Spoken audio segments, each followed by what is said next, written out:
Hey everyone, welcome back to the channel. Today, we're diving into one of the coolest features in Jujutsu Infinite, Awakenings. If you've been playing the game for a while, you've probably noticed that some cosmetics don't just look awesome, they also give you a nice stat boost. But here's the twist, not all of them are equipment. Instead, these stat boosting beauties come in the form of awakenings, and they can really change the way you play. Stick around because we're going to break down how to get your hands on them and which ones are the absolute best in our ultimate Jujutsu Infinite Awakening tier list. Now, I know what you're thinking, awakenings sound amazing, but how do you actually unlock them? Don't worry, we've got you covered. We'll walk through the process and talk about which awakenings are the real game changers. Trust me, some of these can seriously give you the edge in battle. Whether you're looking for that extra power boost or just want to look cooler while you play, this tier list is going to help you make the best choices. So grab a snack, sit back, and let's jump into it.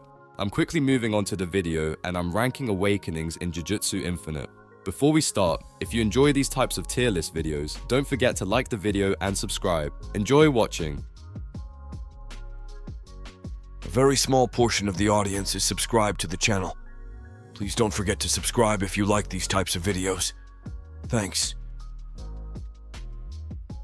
The awakenings in this tier are, in order from top left to bottom right, flesh arms and energy horns. Alright, let's dive into something pretty wild today. We're talking about domain awakenings in Jujutsu Infinite, and while the S tier may be getting all the glory, C tier domains are still packing some punch. Specifically, let's talk about flesh arms and energy horns. You may be thinking, S tier, not worth it, right? But trust me, these awakenings bring some solid perks to the table, and if you're grinding for them, they're definitely worth considering. First up, flesh arms. With this awakening, you get a juicy 20% boost in M1 and heavy attack damage against PvE mobs. Now, that's not a small increase when you're fighting through waves of enemies. And hey, it's not just about the damage. This awakening is obtained by using a purified curse hand, which has a 70% chance to land it. Keep in mind, you can only have one awakening at a time, so if you're looking to swap it out for something else, you'll need to reroll. But hey, a 20% damage boost against PvE mobs, that's nothing to sneeze at. Now, let's talk energy horns. This one's a bit different, it's all about focus. If you're trying to build up your focus for stronger attacks, this awakening will give you a 20% increase to M1 and heavy attack focus gain against PvE mobs. The color of the energy horns will also change depending on your energy color, giving you a bit of customization flair. Just like flesh arms, this one's also obtained through a purified curse hand, but remember, the chance is still 70%. If you're aiming for more focus to get those devastating moves off faster, this is a solid pick. Plus, the visual effect of the horns changing color is a nice little bonus. In the end, don't sleep on these C tier awakenings. While they're not as flashy as their S tier counterparts, flesh arms and energy horns offer specific advantages that could really help you out, especially in PvE situations. Whether you're looking for more damage or faster focus accumulation, these awakenings have your back. So next time you're considering what to roll, give these guys a shot and see how they fit into your playstyle. The awakenings in this tier are, in order from top left to bottom right, steel arms. Alright, let's talk about steel arms and its awakening in Jujutsu Infinite. This one's for the players who like to focus on maximizing their M1 damage with cursed tools. Once you unlock the steel arms awakening, you get a sweet 5% boost to that M1 damage, making your hits hit just a little harder. But here's the catch, the awakening isn't just handed to you. You'll need a purified curse hand, and getting it to roll your awakening is only a 20% chance. So yeah, it might take a bit of grinding and a little bit of luck. Now, once you get that awakening, the perks don't stop there. Not only do you get the extra damage, but your Curse Queen also gets some cosmetic changes, though these haven't been fully implemented just yet, so we'll just have to wait and see. Oh, and here's something important to remember. You can only have one awakening at a time. If you're feeling adventurous and decide to try for another, using a second purified curse hand will just re-roll your awakening. So yeah, make sure you're sure about your steel arm setup before you go for it. The awakenings in this tier are, in order from top left to bottom right, black flash arms and energy halo. Alright, let's dive into this. Let's dive into some cool stuff from Jujutsu Infinite.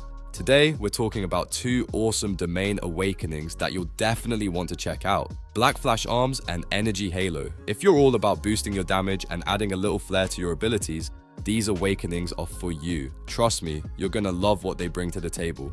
First up, we've got Black Flash Arms. If you've been using Black Flash in your combos, this Awakening is going to take it to the next level. It boosts your Black Flash damage by 8%, which doesn't sound like much, but believe me, it makes a noticeable difference in your output. But here's the fun part. It also gives your Black Flash a whole new cosmetic look. It's more intense, more flashy, just adds some extra wow to your moves. Plus, when you use your Demon Vessel with this Awakening, which isn't in the game just yet, you're gonna see some special cosmetic changes to that too. Definitely something to keep an eye out for. Now, let's talk about Energy Halo, which is another top tier domain awakening. This one's all about enhancing your Divergent Fist, and if you love using that move, you're in for a treat. With Energy Halo, you get a solid 10% boost to your Divergent Fist M1 damage. Yep, more punch, more power. But it doesn't stop there. This Awakening also adds an awesome new attack effect that's pretty dang satisfying to look at when you hit your opponents. It's like you're packing an even bigger punch visually now, and I'm sure your enemies won't miss it. The best part, the Energy Halo changes color based on your energy color, which just makes it look even cooler. Getting these Awakenings is a bit of a grind though. To get either of them, you're going to need a Purified Curse Hand. For Black Flash Arms, it's a 10% chance to roll, and for Energy Halo, it's a 20% chance. That means you've got to be ready to re-roll Pert and put some effort into it, but hey, the rewards are totally worth it. Remember, you can only have one Awakening at a time, so choose wisely or risk a reroll if you want to try something new. So, if you're looking to level up your game and make your abilities not just stronger but also more stylish, these domain Awakenings are definitely the way to go. Whether you're like a fan of devastating damage with Black Flash or showing off your enhanced Divergent Fist with that flashy Energy Halo, both bring something amazing to your playstyle. It's all about adding that extra flair and power to your battles. Keep grinding, and may the Purified Curse Hand be ever in your favor. The Awakenings in this tier are, in order from top left to bottom right, Burn Scars. Alright, so let's dive into one of the most exciting Awakenings in Jujutsu Infinite, Burn Scars. Now, this one's a game changer, so buckle up. Burn Scars unlocks two incredibly useful passives, Curse Vision and Ninja. Curse Vision is like having a secret power in your back pocket. When an opponent is about to use their domain expansion, you'll literally see a spark of cursed energy within them. It's like you have a front row seat to their next big move, giving you a serious advantage when it comes to dodging or countering. It's like being able to see the future, but only the dangerous parts. But it doesn't stop there. The Ninja passive is a whole vibe on its own. Imagine being able to jump higher and dash further. It's like you're playing a different game altogether. You're zipping around the map, making it harder for anyone to catch you or land a hit. Plus, everything you do gets a stylish black effect. The look alone is enough to make you feel like an absolute legend. And don't even get me started on the fact that this passive makes you just so much faster. You'll be gliding over obstacles, zooming through fights, and making people wonder if you're using hacks. Now, to actually get this Awakening, you'll need a Purified Curse Hand, and it's not a guaranteed thing. There's a 10% chance you'll roll it, so it can take a while to get your hands on it. And just so you know, you can only have one Awakening at a time. If you get another Purified Curse Hand, you'll basically re-roll your Awakening, which means a whole new set of powers and effects. But hey, with the Curse Vision and Ninja passives in your hands, you'll be a force to be reckoned with, especially if you've got Heavenly Restriction. If you do, be ready for some really cool cosmetic changes to all your moves. So, what are you waiting for? Burn Scars is calling your name. The video ends here. See you in another video. Don't forget to subscribe.